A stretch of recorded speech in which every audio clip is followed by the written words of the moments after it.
Bonjour à toutes, bonjour à tous, bienvenue au comptoir de Comme toujours, vous le savez, comme Torjou. C'est une émission sur le patrimoine vivant, les savoir-faire d'hier et d'aujourd'hui. Et aujourd'hui, mesdames et messieurs, nous allons faire la journée des 3 huîtres et parler ostréiculture avec notre invité Raymond Cadem. Le ciel crache sur la vitre, c'est la saison des huîtres. La saison des huîtres, chante Lydia Kepinski. Eh bien, chez Raymond Cadem, la saison des huîtres, c'est toute l'année.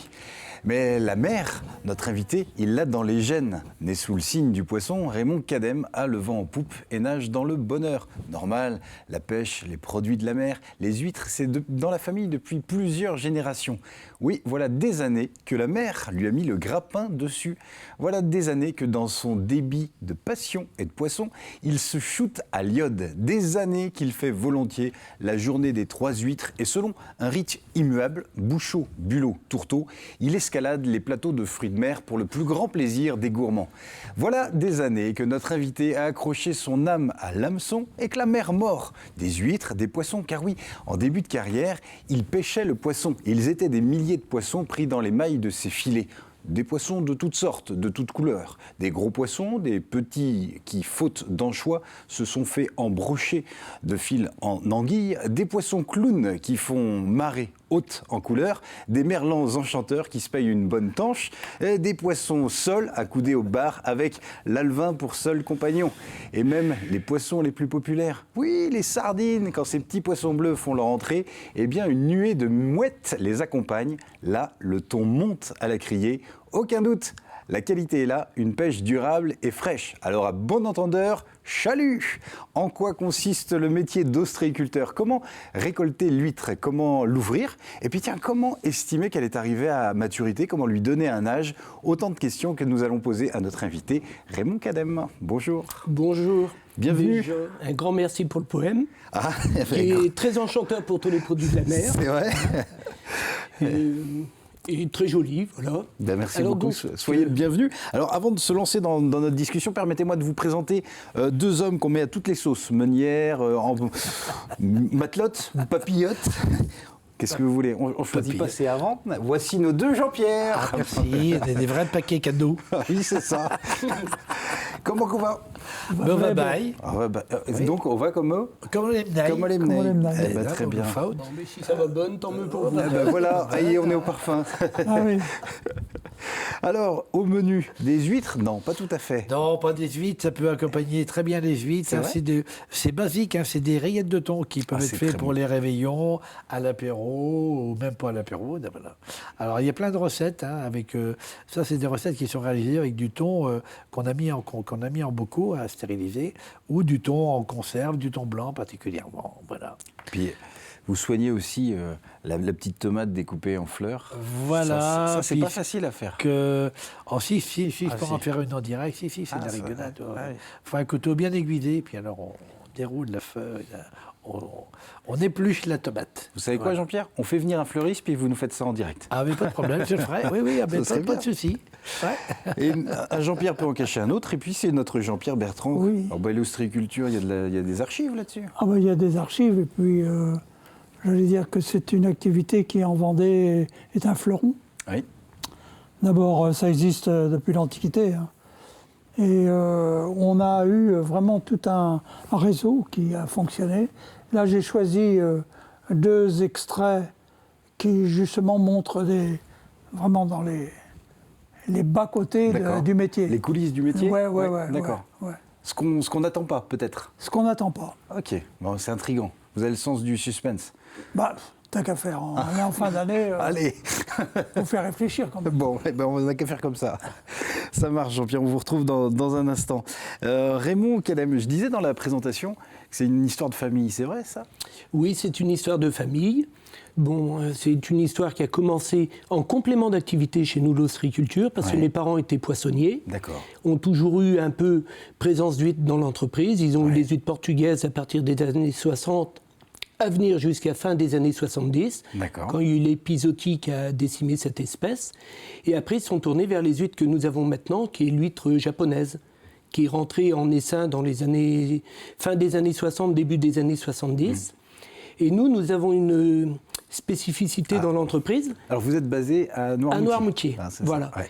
Et on est encore avec ce qu'on appelle le captage naturel, donc des huîtres qui naissent en mer, qui vont être collectées sur des tubes. D'accord. Ou autre sorte de collecteurs. On a 2 collecteurs. Voilà, qu'on va poser sur les côtes charentaises à Fouras, oui. où là-bas il y a tout le milieu nécessaire et les conditions climatiques pour la reproduction des huîtres, donc juillet et août, à la période de l'étance. Et après, elles pondent et les larves viennent se coller sur nos supports. Au bout de 2 ou 3 ans, on récupère des huîtres dans ces tailles-là. Ah ouais, c'est... Vous voyez, qui sont accrochées donc, sur les tubes. Sont, il va falloir les défaire. Après, les filles à la cabane et même moi, on va tout défaire une par une. Avec cet outil-là ? Oui, avec cet outil. Remettre en poche et attendre qu'elles poussent sur 1 an, 2 ans, 3 ans, voire des fois un petit peu plus. Et après, à cette période de l'année, on va commencer à les remonter pour les mettre dans l'éclair, de façon à les avoir triées, calibrées, affinées pour une certaine partie, mises en clair pour engraisser, pour verdir, pour les fêtes de fin d'année. D'accord. Et quand vous parlez de captage naturel, ça veut dire qu'il y a des captages qui ne sont pas naturels. Alors, à savoir que toutes les huîtres se captent au moins une fois dans leur existence, que ce soit sur des collecteurs ou sur de la micro-brisure dans les écloseries. Alors, une écloserie, c'est un site où on recrée le milieu naturel en chauffant de l'eau, en mettant des huîtres, des géniteurs. Donc, on va avoir des géniteurs de diploïdes, comme celle-ci, qui sont des huîtres qui vont devenir laiteuses. Et il y a la triploïde, qui est une huître qui ne deviendra pas laiteuse, où on va faire pondre des géniteurs qui sont des tétraploïdes, qui ont été modifiés pour avoir des huîtres qui sont non laiteuses, qui apportent un volume d'huîtres considérable pour la commercialisation, notamment dans les bars à huîtres, juillet-août, à la période où les huîtres sont laiteuses. C'est très technique, et même dans les termes employés. C'est très très technique. Si vous voulez, la triploïde vient compléter un peu toute la chaîne, des huîtres, où on vend quand même beaucoup plus d'huîtres d'octobre à aller jusqu'au mois d'avril, mai, et après, ces triploïdes vont prendre la continuité. D'accord. Moi, je ne rentre pas dans la triploïde, j'en ai jamais fait jusqu'à présent. Je suis resté avec la méthode ancestrale. D'accord. Bon. Et il y a dans cette méthode-là, il y a une phase délicate qui est plus délicate que d'autres périodes. Est-ce que c'est sur la méthode qu'on a nous de travail, le détrocage qui est très prominent. La séparation, si vous voulez, de toutes ces huîtres à l'aide de cet objet où on va partir comme ça. Là, je vais vous salir le plateau. Mais c'est pas grave. Là, vous voyez, où il faut tout reprendre, redéfaire, être très minutieux, une par une, classer les huîtres selon les tailles, à savoir que là, il y a déjà une qui est vendable. Là, il y en a une qui sera plus grosse que celle-ci, qui arrivera à terme plutôt que celle-là. Après, c'est tout un agencement. C'est-à-dire, alors, quand vous dites qu'il y en a une qui est vendable, les autres, elles ne sont pas vendables. Oui. C'est-à-dire que là, on attend. Là, on attend. On les retourne en mer dans des poches, comme on a pu voir dans bien d'autres émissions. Et on va attendre la croissance, ou après, on va être obligé d'avoir des manipulations, naturellement, de retourner les poches, parce que quand l'huître va pousser, elle va former une dentelle, donc se prendre dans les mailles des poches. Alors ça, cette pratique-là, quand on est dans les poches, que ce soit des huîtres d'écloserie ou que ce soit des huîtres de captage naturel, c'est exactement pareil. C'est exactement pareil. Très bien. Et pour estimer l'âge, c'est l'œil, c'est quoi? Pour estimer l'âge, après, il y a l'œil, il y a le cahier dans la cabane, il y a la tête, il y a le souvenir. Il y a l'expérience. Par exemple, ça va être des huîtres qui seront nées, nous sommes en 2022, qui vont être nées 2020-2019. D'accord. Dirons-nous, la grosse, je pense qu'elle est née en 2019. Et celle-ci, c'est ce qu'on appelle un peu plus communément du gali, qui est venu se coller par-dessus les tubes. Et ça, c'est des huîtres qui sont de 2020. D'accord. 2020, 2021 peut-être. Et du coup, les tarifs fluctuent selon l'âge, selon la maturité, selon la taille, comment on Après, lors de la commercialisation rendue à ce stade, là, par exemple, vous allez avoir un numéro 4, ça va être moins cher. Le 4, ça correspond au calibre. Ça correspond au calibre, qu'un numéro 2 ou un numéro 1. D'accord. Après, il va y avoir aussi différentes sortes d'huîtres. On va avoir de l'huître qui va être verte, qui va être un peu plus charnue que d'autres, et puis des huîtres plus basiques, ou des spéciales, ou de la fine de Clair, ou de l'huître creuse. Mais ça, après, on rentre dans des appellations commerciales. Vous savez quoi, Raymond, vous en parlez très bien, et ça nous met en appétit. Alors moi, je propose que, sans transition, on passe avec la chronique de Jean-Pierre Pouvreau. On va passer à table. C'est vrai, ça met en appétit. Ah, mais ça met complètement en appétit. Il en parle bien. Hein. Avec un petit franc blanc de Brême, un vin oublié, le franc blanc. Oui. Un vin complètement oublié. Ça se marie bien. Oui. Ah ben complètement. Enfin oui, moi je suis fanatique du franc blanc parce que c'est un vin dont on ne parle pas. Alors moi j'essaie de remettre à jour des choses qui ont tendance à être... on n'en parle plus, quoi. Donc c'est intéressant de remettre ça dans l'actualité. Et un franc blanc, il y en aura très peu. Il faut trouver les bons viticulteurs qui en font, pas ostréiculteurs qui en font. Voilà. Et quand un chef cuisinier rencontre un ostréiculteur, l'ouverture des huîtres n'a aucun mystère pour vous deux. Ah non. Enfin, c'est facile. Vous les ouvrez comment? Côté ou arrière? Ah non, alors moi je prends la moitié de l'huître. Voilà, là, et je mets mon couteau juste avant la moitié. Clac, je fais glisser. Alors attends, voilà. Pas de sang, hein. Pas de sang, Jean-Pierre Pouvreau. Au-dessus de la caméra, si c'est possible. Voilà. Et alors donc, vous voyez, là mon pouce, il sert de garde. Ouais. Et en dessous, j'ai mes doigts qui servent également de garde. Et alors donc, il ne faut pas forcer inutilement. Voilà. Alors après, je racle le haut de l'huître. Clac. Clac. Voilà ma méthode. Voilà. Alors, qu'est-ce que vous en pensez de ça? Alors voilà, la moitié de l'huître est là. Moi, je prends juste au-dessus, là. Voilà, la moitié. Alors, bon, voilà, c'est ma méthode. Maintenant, voilà, comme ça, il en reste très, très peu sur le couvercle. Ah, merci. Raymond. Voilà. Raymond n'a pas l'air convaincu. Si, mais moi, je vais vous montrer parce que ça revient exactement à peu près au même. Je pense que nous allons être d'accord. Voilà. Toujours... Bon, en forcé, oui et non. Après, ça dépend, elles sont toutes différentes. Voilà, faut forcer un peu. Jean-Pierre a ouvert une longue, c'est toujours un peu plus compliqué. Et on vient toujours sur l'arrière, de façon, hop, à laisser bien le poisson dedans. Voilà. Et puis moi, en général, je les ouvre toujours 20 minutes, une demi-heure avant, selon le temps. Et je vide toujours la première eau qui va se refaire. Et après, par mesure de sécurité, je pique toujours le manteau, où je mets une goutte de citron, pour voir s'il se rétracte et que l'huître est vivante et qu'elle n'a pas été endommagée lors du transport un truc ou d'un autre, de façon à avoir un coquillage qui est bien vivant. D'accord. Alors, moi, j'y connais rien, je suis un amateur, mais un amateur qui peut aller assez vite aux urgences. Oui. Moi, je les ouvre par ici, c'est pas... Oui, alors, je fais pas il y a beaucoup de personnes qui les ouvrent par là. C'est plus compliqué, moi, à mon regard. Il y a un avantage. Vous aurez moins de coquilles sur le muscle et dans les huîtres. Mais c'est beaucoup plus long. Ah oui. Ouais. Mais là, après, il faut le bon instrument. À l'apprentissage, moi, je l'ai appris par le cul. Ouais. Et après, quand j'ai côtoyé des amis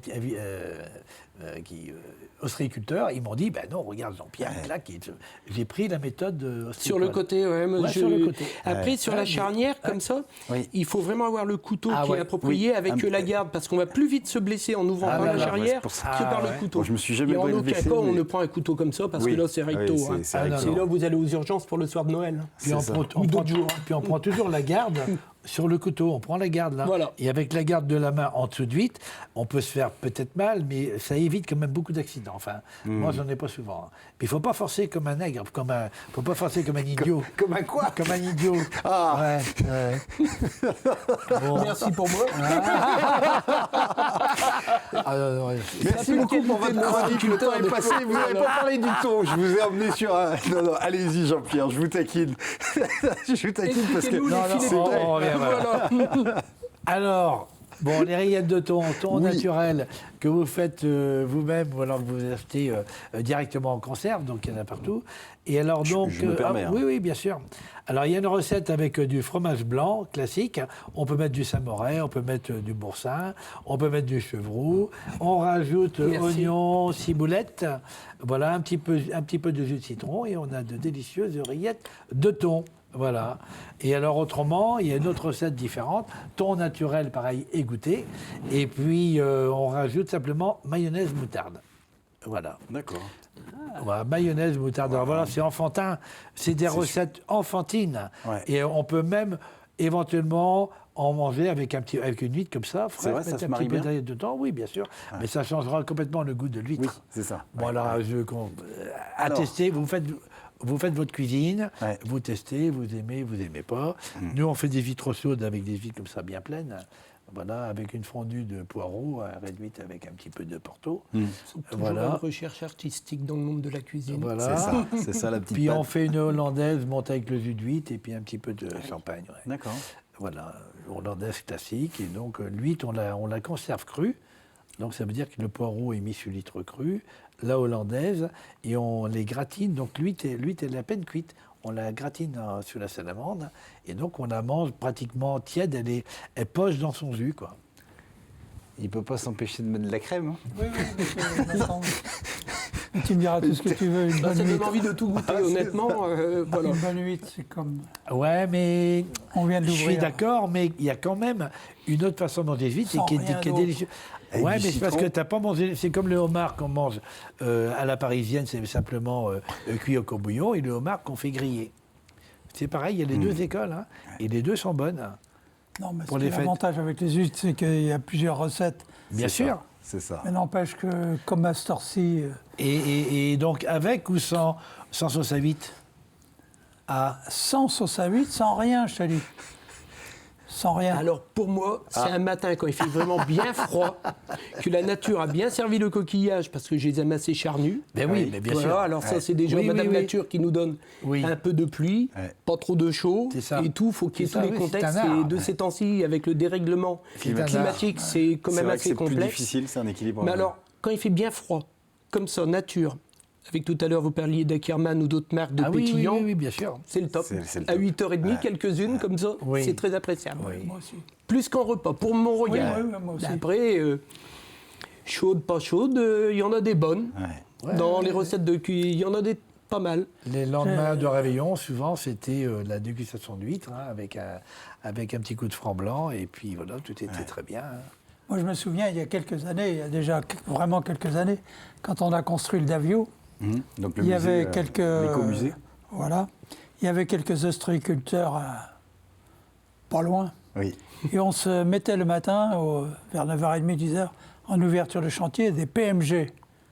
Ah, qu'est-ce que c'est Alors, c'est quoi ce Alors, film les PMG, PMG. j'y étais longtemps, je disais rien parce que comme j'y connaissais rien du tout. Puis à un moment, un des gars, à Renault, je lui dis, c'est quoi les PMG? PMG, c'est pour ma gueule. J'allais dire petite, moyenne, grosse. En Les huile. PMG, les pour ma gueule, c'est-à-dire celles que les ostréiculteurs Se réserve se réservaient à part Une cuvée spéciale. des cuvées Voilà. spéciales. C'est ça. Tu faisais partie du club du TPLB. C'est ça. Et alors, c'est quoi la journée d'un ostréiculteur? Il n'y a pas une journée qui se ressemble, ça commence très tôt, il y a des saisons, comment ça se passe? Ben, il faut suivre le cycle de la croissance de l'huître, déjà d'une. Après, il y a les marées qui guident dictent, ouais. durant la semaine de marée. On va travailler beaucoup plus à la côte. Ouais. Donc, soit étendre des collecteurs, tourner des poches, ramener des poches, repeupler des parcs, pêcher des poches. Et après, il y a les semaines de Mordeau où il y a tout le tri à faire à la table, le calibrage, tout ce qu'on ne peut pas faire durant le temps de la marée. Quand vous dites vous, ou il y a tout ce qu'on fait, c'est parce que c'est une équipe avec vous? Alors nous, on est trois à travailler. Trois à travailler, hein. d'accord. Après, quand je dis nous, c'est également, je pense, aux collègues qui sont aussi Oui. sujets Oui. aux heures de marée et Ouais, au bien sûr. Mordeau où Ouais, on ne ouais. peut pas Le accéder métier au en parc, général, que ouais. ce soit en lastre Ouais. côté baie de Bourgneuf ou en tracteur côté de la Guérinière sur Paillard. Après, il faut aussi prévoir du travail à terre quand là, nous sommes sur un Mordeau. Les coefficients de marée ne permettent pas forcément d'aller sur les parcs. Donc on va préparer durant le Mordeau soit un reparquage, soit calibrer et trier des huîtres à l'heure qu'il est en prévision de Noël pour remettre soit en clair ou les retourner sur des parcs plus accessibles de façon à ce que quand va y avoir le coup de feu pour Noël, on ait la marchandise. C'est ça. Pas comme ça ou pas. faut que ce voilà, soit- qu'on sache où on a mis notre numéro 4, notre numéro 2, notre numéro 3. C'est une organisation voilà. à trouver. Que quand le client va téléphoner, que ce soit pour du gros, pour du ramassage par courtier, soit par de l'expédition ou de la vente en direct comme nous pratiquons, que nous soyons prêts face aux clients. Très bien. C'est passionnant. On va marquer une petite pause parce que Jean-Pierre Bertrand nous a dit, je vais vous parler des coulisses. Quelque chose qu'on n'attend pas autour du métier d'ostréiculteur. Alors, c'est de bouche à oreille. La parole est à Jean-Pierre Bertrand. Oui, je l'ai dit, hein, l'ostréiculture existait au Moyen-Âge, existait déjà. Alors on n'avait pas, c'était plutôt des pêcheurs, des ramasseurs. Hein, il n'y avait pas ce suivi de l'élevage et tout. Les gens allaient ramasser, cueillir sur les rochers, souvent, les huîtres. Et depuis donc fort longtemps, des métiers se sont mis autour. Il y avait la production de garum, par exemple, qui existait à Saint-Michel-en-Lerme, à Beauvoir-sur-Mer. Bon, il y a d'autres communes, mais là où c'était vraiment industriel. Et une autre activité, c'est celle que j'ai trouvée curieuse, c'est les fours à chaud qu'on voit un peu partout en Vendée. Eh bien, l'un d'eux, à Benay. À Benay, le sud de Vendée. On les voit, ils sont énormes. Ces fours à chaud, eh bien, monsieur Marius Contu, lui, se souvient de l'époque où il fournissait de la chaux aux ostréiculteurs de Vendée et il allait jusque dans les Côtes d'Armor, là-bas, jusqu'à Cancale. D'accord. Alors, on l'écoute. On écoute. L'ostréiculture pour les huîtres, tu ne l'as pas dit, la chaux. Ah oui, la Bretagne nous a beaucoup acheté pour les huîtres. Ah oui, ça sert aussi pour les huîtres. Oui, parce que les huîtres, d'après ce que moi j'ai expliqué, tout est bon. Même une bâche en toile, comme on avait autrefois. Barbouiller le chaud, on met déjà le chaud, nous la mettions au fond de la mer, ou nous la mettions trempée dans la mer, les instants d'huîtres venaient se coller dessus. Alors avec des petites palettes en bois, et des petites palettes en bois taillées, le patient en dessous pour ne pas le blesser. Et puis alors les huîtres descendions chez nous à Marennes, à La Rochelle et ainsi de suite. Alors les camions venaient de Bretagne, disons sur les Charentes, quoi, apporter les destins d'huîtres, et puis ils remontaient avec de la chaux. Eh oui, premier sujet. Alors, on peut dire aussi les coulisses de l'émission, parce que pendant le sujet, ça mange. Hein, regardez, oui, regardez, par exemple, voilà. Non, mais c'est bien beau de dire qu'elles sont excellentes. Moi, encore faut-il les goûter. Je ne crois que mon... Heureusement que vous connaissez votre sujet et que vous l'avez déjà entendu. Allez, alors, le deuxième sujet, c'est Jean Perrault. Alors, Jean Perrault, c'est une personnalité. On l'a eu la première année de création de cette émission. Et Jean Perrault était un de ces deux Charentais qui ont, avec leur tandem, remonté toute la côte de Sud-Vendée. Ils sont allés même jusqu'en Loire-Atlantique. Et c'est eux qui ont dit on s'installe à Labardement. Et donc c'est vraiment eux qui ont relancé. Il y avait quand même à l'époque des gens qui pêchaient les huîtres, mais pas à ce point de l'élevage qu'ils ont mis en route comme à Marennes, comme le bassin. Oui, voilà. Et donc Jean Perrault... C'est sûr. L'ostréiculture était plus un complément sur Noirmoutier, Beauvoir, à la petite pêche, à l'agriculture. Voilà. Et ce sont bien les Charentais qui ont ancré le métier d'ostréiculteur dans la baie de Bourgneuf. Voilà, donc ce Jean Perrault qui est passionnant et qui a une culture du sujet incroyable. Alors ils nous ont ramené quand même quelque chose aussi que je trouve en marge, c'est qu'ils nous ont ramené un type d'embarcation. À l'époque, ils appelaient ça des chalands. Il y en a toujours des chalands. Et puis après, ils ont fait les nasses. Les lasses, oui. Voilà, les lasses qui... Et donc, voilà, on entend Jean Perrault nous parler dans les années 40. Donc là, on est en exactement 1951. Il nous parle de ses premières... On se servait même de yoles pour mettre les huîtres dans les clairs. Oui. Dans les yoles, c'est ces bateaux pour faire traverser les gorées dans les marées. Oui. Marée Poitevin ou Breton. Voilà.